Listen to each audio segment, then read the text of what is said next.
skirmishes as well. Rumble! Rumble! Hey-oh! Alright. Armit reaching deeper into that champion pool right now.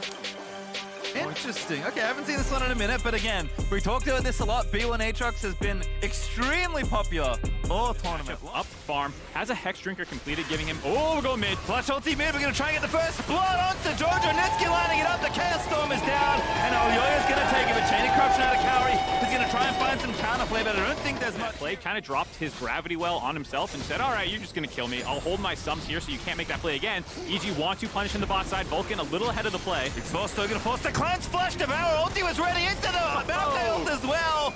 Big alley-oop CC10, and Kaiser's barely going to get hit by the end of that ult. Follow up with a twisted advance, Bramble smash back, make it 2 for EG's bottom lane. That's right, make it 1, make it about in the series. Now, Drake has been spotted up, EG is in a position to contest, Inspired does have that ultimate available, but before they even get to that late game, the worst part for this matchup was going up against a Draven in the laning phase. Nothing really happened after that laning phase, so far, EG feels exactly what the series was like yesterday. I'm not sure if this series is going to shape up to be the same, but it's just... Nitsky also stole the Mako ultimate, now gonna zone them off the objective. Saw a lot of this yesterday as well, but that's more than enough to just kick them away. And you keep waiting for Mad Lions to engage. But Mad Lions can also just stack objectives. Hold on, Impact in trouble. They can also do this, Impact popping the wall to end it, but I don't think it's gonna do all too much. Inspired there to save it. Kaiser is also there, so Cowrie and Vulcan gonna have to fall back. Jojo instead gonna farm the gold on the tower, but Inspired face checking, needed to throw the sapling, and it's gonna bait him in there. He's pretty tanky, but is he tanky enough? Vulcan finds the Devour off the Void, and Impact's joined the fight here as well. But now onto Cowrie, who's got all the items. The shield boy pumps, but he gets shut down. EG, the first big fight of the game, is gonna go to Mad Lions. Good 85 right as Baron spawns. Look at Nitsky on the flank, he's straight under them on the minimap, they can go for a turn. He's got Tam Genj ultimate, not the best for the engage, but here they go. Elyoya eating a lot of damage, but it might not matter if they can get the kill. Vulcan gonna pop the shield and try and stay alive. Impact with the turnaround play. Finds the Q, takes out Nitsky, and that's gonna be no Baron for Mad. Buff wall. No impacts there, but actually maybe they're going to peel off. They know actually that they've isolated 2 from Mad. Evan Frost there, Nitsky's going to try and turn around, but Jojo lets the Chaos Storm go. Nitsky, he's just going to be cut to pieces. Vulcan with that allows them to grab the dragon. Really big misstep there by Mad Lions. And big for EG to pick up this objective as well with the Drake. Going to be able to grab this turret. Further away for Mad Lions to try and stack up. Maybe trying to find someone in the jungle, but no one's there. And obviously, but EG actually got it pretty low here, but I imagine it's a turn angle. Well, they could flip it, though I don't love the idea of that. Kaiser may be caught there, actually going to go back in onto Jojo Pure, and that's a good target, but again, the crown keeping him so tanky, and Impact's going to capitalize there to give Jojo the kill. Bit of a misread, here comes the equalizer though, Mad Lions, they want to turn. Nitsky, a very spicy lad there on the Silas, trying to make the play happen. He stole the ulti, Unforgiven! He's found the play, but Impact still standing tall in the team fight. Unforgiven Low is going to get chased down by the rest of the tanks, and it's madness in the team fight. Both sides crush into each other. From Nitsky right now, it's very deep, and there is saplings around to spot him, but here they go. Who'll carry the target again? The Vast ulti is going to go, but now they're going to start the fight. Kaiser, the low on the front side as Jojo goes gold, and Vulcan now trying to mark Elyoya, but Jojo has to get away. He takes down Leona with the fadeaway Chaos Storm. Cowrie finds a shutdown, and finally EG have found a clean angle in a team fight. Make it 3 as Nitsky falls to his old teammate Vulcan. And that was a back available potentially before this Baron's done. Very short cooldown on Rumble's equalizer. Damage comes through, but there's no way they're going to steal this one away. Smite is available for Inspired, and while the equalizer is there, not sure they're going to miss that one. Nope. He's got 3 men mid. Jojo, Vulcan working in the mid lane. They should be able to grab a handful of turrets here, catapult this gold lead even further ahead. They want to, I feel like, end the game before the next dragon situation comes up, because then you're risking flips for soul point. But it'll be very hard to completely crack the base of Mad Lions. They are a short-range composition. They don't have great waves there. You might be able to find an angle into it. We're going to have to do a lot of work here, if that is the case, to end the game here. Rebel Baron power play is going to have to work overtime, but in the mid lane, it is Impact getting altered. Popping the wall to end it, kiting away, but the damage is pretty decent. Now the counter-engaging is Inspired, dives on in, but he's not as tanky as he might like, and Vulcan actually burns the ultimate to keep him safe. Elyoya, though, he'd actually lose the 1v1. Unforgiven is a big piece of the carries. He's got almost 4 items. He's shredding through Impact, and Impact cannot get that, because Mad Lions don't really want a face check 5v5 fight right now. They want this weird flip state in the jungle that where you catch someone in rotation trying to defend top or trying to face check a Baron. Here, Mad Lions can grab this turret and then fall back to the Baron, but EG does. Elyoya has gone back to base. They don't know that, but TP in from Nitsky again. Now the front side TP out of Mad. It's gone. Oh, they peel off, actually. They could have burned that down, but they didn't have eyes on Elyoya. They're going to turn our way. They've seen him. Niski's just face checking. The flash is good, but now he's behind the EG tower. The ulti out equalizer. of Unforgiven's really nice. Equalizer also good, but I think Niski is going to be left for dead. That Chaos Storm, pretty nice. Sonya's going to buy some time. Mad back to Baron, but Niski is going to die here. Niski die. Mad Lion Theft turn on towards the Baron. It's going down quickly. Inspired around, but I'm not sure if he can get in there. He's going for it. Kidding me? Inspired! That's our MVP! Stealing that Baron away. A Mad Lion's in a 5v4. Unforgiven left alone, gonna get blown up as Jojo is soloing out the enemy support, and that will break this game open. Evil Geniuses find the pick on Niski. They get the collapse. Inspired rides the taxi with his W, flash in to steal it away. With the teleports, EG are trying to end the game. They most certainly are. Death time is still 20 seconds for Niski. He's the shortest one around. You're good, but you're not that good. EG, they're coming in towards the base now. Baron up minions. Nexus Tower's falling. A tense affair, but the first game looks like it's gonna break the way of EG. It's only Elyoya left to defend. And Evil Geniuses will find their first win in Worlds matches against a European team. No one beats EG 10 times in a row. If Mad Lions can win a best of 5, EG can beat an EU team. This bot side. If Elyoya doesn't have to get a single pressure gang on the top side, Elyoya's happy to just be on the bot side. It is Jojo's set. It is Jojo set into the Stylus. Not too much of a surprise given when we saw the pressure up onto Niski.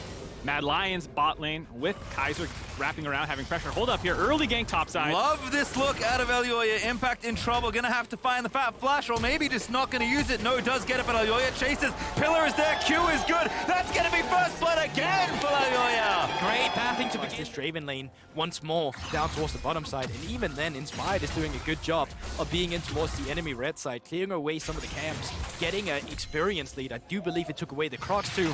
Now he's in a position to gank the mid lane. Fascinating mid 1v1, but Inspired gonna make it very uneven. Flash Q's gonna get the knock up. Niski almost stunned. Should follow through. There's the damage. Inspired gets one back. A little bit later than Jojo take that 2v2. I mean, it could have been good for EG if the dive had actually happened. Now the dive comes around, but they dove that way. Good delayed look, but actually Elyoya taking too much damage. Level 5, Jojo's still here. Elyoya does not have flash. Barely not back up, and Kaori just picks up a freebie. It's not surprising to me that the first 2 kills were split between them.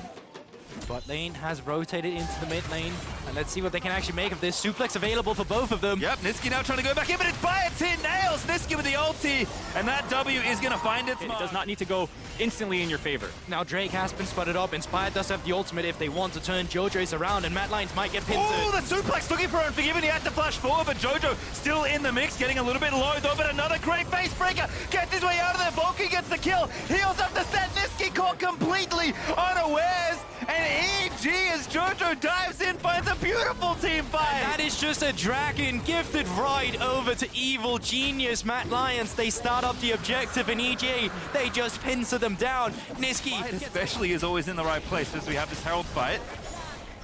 See if Mad Lions want to contest. Turn on to Armit. Buffer's out. Still has to flash, and Vulcan now going to follow up again. So much CC on this team, and the Tankion's not going to live. On the other side, though, Jojo single-handedly Hello? Lions are going to be losing a lot, so this is crucial for Mad Lions. You cannot back down now. Gonna be tricky. GP already down to the bottom side. Kaiser gonna start off. That's a beautiful pulverize. Finds him, and Jojo finds, I think, 3 off the stun. And oh my goodness, Kaiser just explodes to the facebreaker. Inspired dashes away. Jojo, though, is finally fouled, but here comes Impact. Big barrel combo attempted with the flash aggressively in, but it does not connect. The Mad Lions might have got away with it, but Siva with the UV attack is going in, but there's the shutdown. Niski turns it around with Armwood there, but Impact is still going. They have extra carries. Unforgiven forced to flush away as the Sejuani prison snipes out Unforgiven, and Elyoya and Kaiser the only 2 left, and Elyoya not long for this world. EG get the delayed ace at the true damage. Like I was saying, half ironically, there's a lot of true damage to deal with the beefiness. Here is the angle where I think it's over, but GP, I see what Impact wants. He wants the flash triple barrel chain to not get the 3rd barrel out there, and that led to that awkward situation. No ulti 1v2 Jojo, took out the tower, looking for Kaiser. There's the W, does a lot of damage, but now Niski's in there, finds the showstopper, but Jojo's ulti is cooling back off. He's just so menacing, and Niski's gonna find it. Jojo cannot get out of that one. But it took 2 members to teleport play so on point from all fronts is this game. Like, quite often, between both teams really, we only highlight a couple players when they have the victories, and then there's another member who might have been a bit sloppy or something like that.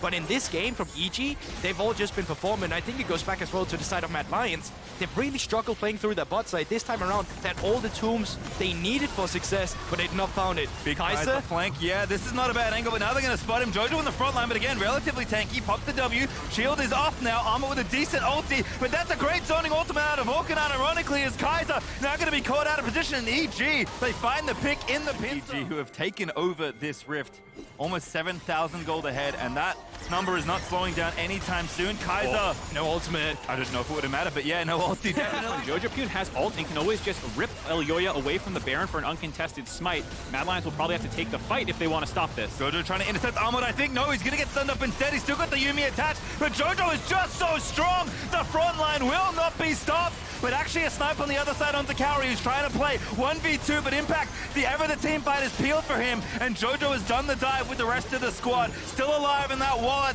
is starting to feel a touch too heavy for Mad Lions. That's a great knockup, but that's a double kill for Impact. Delayed ace. Kaiser came back alive during that Not fight. again! But EG are smurfing this game. 17-4 in kills, 10,000 gold up, a 21-minute Baron about to go in their favor, looking to go up 2-0 in the series. EG, they're just playing this so clean, and I really wish I could give some credit to Mad Lions in this game, but I can't. Floodgates opened after game one, and I'm sure they'll be back after this one. This Red Bull Baron power play might not be that big, but that's because EG are so far ahead at this point. Getting the better. You talk about having the game plan downloaded for Mad Lions. I'd also say even in draft, the red side counterpick of Rumble did almost nothing in that first game into Impact. This time, EG showing the power of a properly utilized counterpick in the mid lane, shutting Niski's first pick Sylas down. Even going forward in the series now, it's a question of, do you have to start banning Set? Can we no longer first pick Sylas? This has been a huge wrench in the game plan. No, I still really believe that Mad Lions draft was one that was easier to play in the early game, so even more credit to Evil Geniuses, who completely shut it down, found their own way back into the game, and despite the damage profile being so mixed, yes, you still, not so mixed, yes, you still have the true damage from Set. It just does not matter in the game when EG is so far ahead of the curve, and they're just completely stomping them. Luden's Yuumi is doing work, by the way. Vulcan has been sniping Unforgiven for the last minute or so. Gotta go. Siege. Yeah, Niski got 2 towers, has to come back though again. They're literally just tanking 2 Nexus towers, EG! You can't be doing this on the world stage to your opponents. The Yuumi does go down as Unforgiven gets 1 back, but the Bash Bros are back in form as Armut will be slain, and everyone else still left alive as EG look to end this game. 3v4 defense. Vulcan did die in that. No one to keep people healed up. Jojo Pune Gets helped by Kaiser as well, in terms of pushing the Haymaker forward. Unforgiven is going to try and find his way out, but Kaori now going to put the finishing touches of EG's game. 2-0 now up on the Lions. Welcome to Evil Geniuses Rift. Through to challenge it, and it looks like Armut is going to go on that Gwen to try and be a menace in a side lane later, but potentially also in team fight if he gets ahead of the curve. Second most played in summer overall. He had 7 Gnar games, 6 Gwen games. River Tri-Brush. Inspired skipped blue buff, wants to come at this awkward timing window here. Armut extended in the lane, has Ghost, no flash. Not quite level 3 though for Impact, but might be relatively close. Now dings it. That's going to be the call for Inspired to join up. It's no flash, it's Ghost only. Armut going to pop it, but Impact already on there.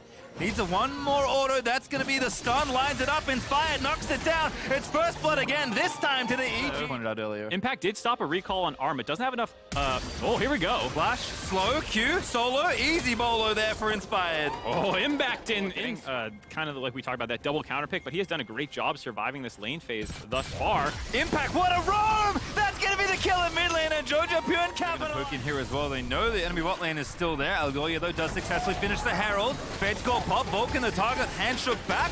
Bounces back to Kaori, though, and should be okay for now, but Vulcan, a lot of spears there. The Ren pulled out, but Kaiser now going to get turned back around. Kaori knows the coast is clear, but isn't that clear? Unforgiven, jumping back in. Exhaust is there. Great Winter's Bite there for Vulcan. Needs to slow things down, but Unforgiven still chasing. E slow, Q coming up. Not enough spears, but the Q is there, and the damage isn't enough as Nitski solos out Jojo. But he's, channeling some of the energy there between the 2 towers. Most certainly. Little dirty farming there on top side. Drake is up and available. Inspired finds the Q. Jojo under fire. Alioya gonna get kicked back in. Very nice alley-oop, and Alioya is gonna die to Jojo as Impact now in mid lane. Gonna get rendered, but not enough damage. And Unforgiven, are you too far forward? Vulcan tries to make the play. The hostile takeover, though, absolutely wild out of Kaiser, and Unforgiven is gonna find the Cowrie with the turnaround of all turnarounds. Inspired is just too strong. What a massive Aphelios ultimate. I'm not sure if it benefits them just yet, because in the end it's still EG fighting all the plays, it's still EG finding the objective, but at least it's a sign of that Rift Herald, so this will get dropped mid to break mid lane turret finally. Assuming this can get in, they're kind of leaving it all alone. There it goes. Doesn't finish off the turret. Shelly, one more auto. Yeah, EG responding well. Kind of citing that Mad Lions rotation down the bot lane, that pink ward giving Jojo Pyun the little bit of advanced notice he needed to make sure he got out of there. And again, Mad Lions are just slow to take the turret plate. They get that one, but 2 for 0 in the turret trade with that damage of a Braum, of a Sejuani, and even Inspire getting pretty tanky with the Maw completed. That's all they can look for. Again, have to recalibrate. Here's the jungler now. Make it 3 for 1, but I think the turret's going to be all they get. Vulcan's here as well. Okay. Niski dodging every skill shot. Inspired says dodge this. You can't. There's the fight. Oh, a bit of a nombo into the ultimate there out of Braum, and he's going to get away. Okay, EG finally swapped their resources down to the bot side of the map. The correct macro play, micro-wise, bit of a misplay. Niski was able to fancy feet out of everything, and then like you said, the knock-up on the kickback means that Niski's still in range to keep comboing onto Inspire. Does lose his flash at the tail end of that 1 for 1. Only though because they did get Niski's flash earlier on. Does Mad Lions, they can't really engage for Mad Lions, so if they can't get away past the Braum, it's very difficult. I'm surprised EG are starting this one up again. Inspire getting low. Committed a TP for it as well. Good little gravity while they're in the chokehold. Chaos Storm is nice. Vulcan bops away though. Ulti out of Cowrie is going to be countered by Fate's Call as Kaiser is pulled back. Ooh. Oh no, he's just dead. He walks into the turret. The little turrets! He didn't see it. Jojo Pyun now keep going. Inspired also is tagged up by Alioya, but again, a bit of restraint. Now we get him faint in. Goes once more. Q lands onto Unforgiven. Impact finds the ulti onto Niski. Trying to make the big plays there. Inspired with the kick. Jojo Pyun shuts down the enemy. Kalista. Alioya's gonna die as well. EG have done it again. Past 3 years, he has 3 titles now. Here, now potentially on the verge of giving North America their first. From the get-go was the project with youths and veterans as well coming through, and the fun thing is here that while Inspired has been absolutely great, Jojo as well has been one of the potential franchise players for this team as well in terms of how well he's been performing. Sure hope so, given how well the kid's been playing, especially on the bigger stage. This Red Bull Baron is starting to do numbers up against Mad Lions as Jojo Pyun is continuing to get aggressive. Inspired, not going to take this one, but again, every time he hits it, plays the little game in his head, perhaps flips the coin internally. Super simple. You play in 2 lane. 1 lane is being pushed in by Impact. The rest of them are pushing on the bot side, and you just move the pressure back and forth. Right now, you don't care what's happening on the top side. You keep it simple, you keep it close, and you keep it comfortable. Especially with Impact being so tanky, 3 items completed. He's a very difficult one man to try and pick off for Mad Lions. It would be an overextension if they did. They're going to have to rely on just wave clear available from Niski.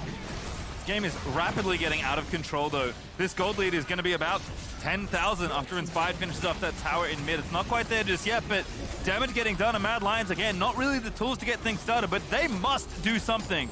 Slowly bleeding here. Mid lane slowly but surely falling down. Engage comes out. Impact starts it again. Armor this time can't get up the W. Jojo low, but he's going to go back out of the carry on a killing spree. Coming up clutch when it matters is Inspired. Fainting in once again. Buying time, buying space, as this might be it.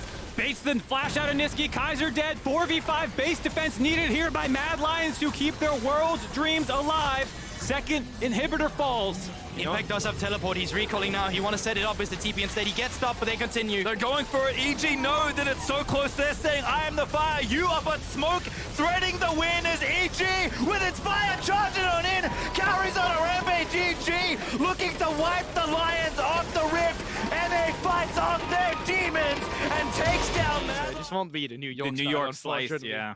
Unlucky. Bad, man. Well, it's been a fun one. A definitely shorter series than we expected. I know Trevor, Quick Stats Henry, you know what, we'll let him deliver it here because we are done here on the desk for now. So let's hand it over to the State Farm analyst desk to break that one down. It's going to be me providing the stat, which is the first time in world's history that North America is taking a best-of series versus Europe. Incredible. Congratulations. Evil Geniuses were the significantly better team for today. And I do apologize to our cameraman, but we do need to look at this incredible graphic on the back here. Not only have we added a moose, because I'm told that Jojo Pune is Canadian, but more specifically, the hat. Joe. One Joe for each victory secured. If I could ask the cameraman to pan to the lion, for any European fans, No, we're don't do it. now looking No, don't at do it. No! No, don't the do it. sad lions. That is correct. 0-3 and Raz. What a dominant performance. They stared the Draven in the eyes and said, get wrecked, son. Impact decided to just get good and play better in the top lane, and every single member of EG outperformed Mad Lions. It really felt like Evil Geniuses scaled up in the tournament. Every single one of those players took the inspired. I love. You know what? Get him the shot. Yeah, No, we'll bring fix it the back shot in a to second, us. fix it. Go stats first. Go stats. Okay, stats fair. And then go to Chronicle after you've carried on. Okay. But so yes, just based off the stats, yes, an incredible early game. It always felt like Inspired had a real pulse in this on what Elyoya was going for in the game. Every rotation was really met with a whole team effort, specifically Impact. Rotated to every fight. Yeah. So great job to Evil Geniuses that really turned it up ever since that playoff run, just adding Kaori to the roster. And what was really surprising to me was that, based on what we've seen from Mad thus far, was that I expected them to really struggle once we got to the mid game, because that's where they made a lot of their calls that didn't quite work out. But even from the laning phase, I feel like overall, it was just gaps all across the map. Like everyone on AG just played really, really well. They really, really did. I do have a quick stat to update. Mad Lions are the only team from a major region to fail to make it out of play-ins. Again, this is the second time that it has happened, and ultimately it comes from being outclassed and outplayed by Evil Geniuses. I do want to relive some of those replays and memories because for EG, it was fantastic. We are getting ready for an interview, so we'll keep watching these clips until that interview is ready. But Chronicler, take me through at least, the opening of this. This was game one, and I just hear Impact's voice in my head saying, I watched my VODs, I wasn't playing very good, so I just decided to play better. That is a direct quote from Impact in an interview, by the way. And I'd argue that this was the last time that this series felt close, which is kind of insane to talk about. But this was where it felt like there was an actual turning point for Mad Lions, which didn't even end up coming to fruition. And then from that point onward, in both the second and third game, they just never were able to find any grinding. I even liked them throwing a complete curveball in the third game, getting Oyoya the Graves, but like, maybe this will work, but just didn't work out at all. Especially in game one, I really liked how the Mad Lions played to try and isolate side lanes and really were able to find picks on towards Inspired. But then it just didn't, specifically Impact. But that didn't happen anymore. It felt like team fights are what defined it. Specifically, Jojo Pyun had an amazing series on the set as well. Those team fights were huge. The real shout-outs for me, yes, it was everyone on Evil Geniuses roster will have a play in which they can say they were the reason why they ended up winning the series. I was really impressed with Kaori and his team fighting. That one was, for me, the biggest W. Yeah, I'd agree, because Kaori, his laning phase we'd seen had been sufficient within the context of play-ins, but I was very worried that if Mad was able to maybe catch him off guard, especially with some of the drafts where there wasn't that much peel available for him. Yeah. But that didn't end up being a problem at all. He held himself not only in lane, but also outside of it. Ladies and gentlemen, everybody else, what is Bird Jojo's favorite team? The Eagle Geniuses. Oh, Freak's gonna love that one. Why That's a good one. am I quoting this tweet, you might ask? Because I have officially lost the bet, meaning at the end of today, it'll be my responsibility to update the scoreline, to continue defacing this bald eagle. More frustratingly, I will be carrying that hunk of junk to New York City. We're going to be joining Law and Inspired for our Verizon post-game interview. Congratulations, Evil Geniuses. And welcome back to Mexico for the Verizon post-game interview. And I'm joined today by victorious Inspired. Thank you so much for joining me. Congrats on, I want to say taking down, but rather smashing Mad Lions today. I have so much stress, but starting with the memes and everything about EU smashing Evil Geniuses at MSI and also at Worlds. How good does it feel to take the revenge on them today? And also, when you think about the fact that you were facing Elyoya last year in the LEC, and then he denied you the LEC title also. It was pretty personal against Mad Lions, even though there was, it was like 3 other players, right? There was only Elyoya and Kaiser from the team that denied me the LEC final. it still felt personal. And about the EU and A, like I really didn't care. We lost to G2 at MSI. People were making very big deal out of it, but I knew that the games there were so irrelevant, and both of us will just get clapped in semifinals, and that's what happened. So yeah, and coming into today, I was not confident we're gonna stomp them. Yeah. I have a lot of respect to Elioya. I thought he's gonna perform very well. He was like the main carry of the team, but I think today he kind of had to play with 4 bots, so his teammates are like doing nothing, and sadly jungle is weak, so he can't do anything. So yeah, I think that's why we won pretty easily. Rough words, but I mean deserved ones. And talking about Elioya, I mean the tracking you were doing of him in the jungle was like phenomenal. What was your understanding of Elioya and how to take him down and just deny him from doing anything these games? I mean, basically, game 1, we had Maokai, and we had some bot lane that was very spicy. I don't remember what was it, but it's like I need to make sure that our bot lane doesn't fall too behind, and I'm playing Maokai, so I don't need much gold, so I will just all the time hover bot and mid, because our mid is playing scaling mage as well, so we need to help him through early game, and I couldn't make any play happen, so they didn't get lead. Game 2, we had Yumi lane against Draven, and I don't really understand why he went for level 2 gank top, and then like basically split them up, and enemy Draven couldn't pressure us, so I knew the game would be over. And game 3, we just got a ganking and pressuring the map comp, and I think Armut was just inting, so we got a big lead. It was beautifully done, but also the whole work around drafting against the Mad Lion, banning Belveth, banning Seraphine, banning Gnar also, which have been key champions for them. How did you decide that it was a better choice to ban the champions than to find counter to these champions? Tell me about the reasoning here. I mean, there's not much time to scrim at Worlds, honestly, and we scrim against Asian teams, we usually just get clapped, so we don't really know what's good and what's not. And going into the best of 5, we saw that they have a lot of practice on Belveth, so we just rather ban it and play something we know well how it goes. Yeah. And Armut is making a big deal on Twitter about his Gnar, so we just ban his Gnar, because I don't know, he's just perma saying he wants to play it, so we'll not let him play it. And the other ban Seraphine, because I think their bot lane is pretty bad and Seraphine is very unskilled, so we just didn't want to let them through in condition. Amazing read on the team. Now moving forward, group stage, JDG, Damwon Kia, G2, Kanavi, Canyon, Yankos. I'll let you elaborate on that. I've been there before. I've been there before 2 years ago, and wow, I don't know. Well, hopefully maybe we can win some games. I hope. I mean, you've been doing so good so far. I wish you the best of luck in the group stage. Inspired, congrats again on taking down Mad Lions today. And we're going to go to break. And after that will be RNG versus Detonation Focus Me. And as we go to break, we want you to check out the behind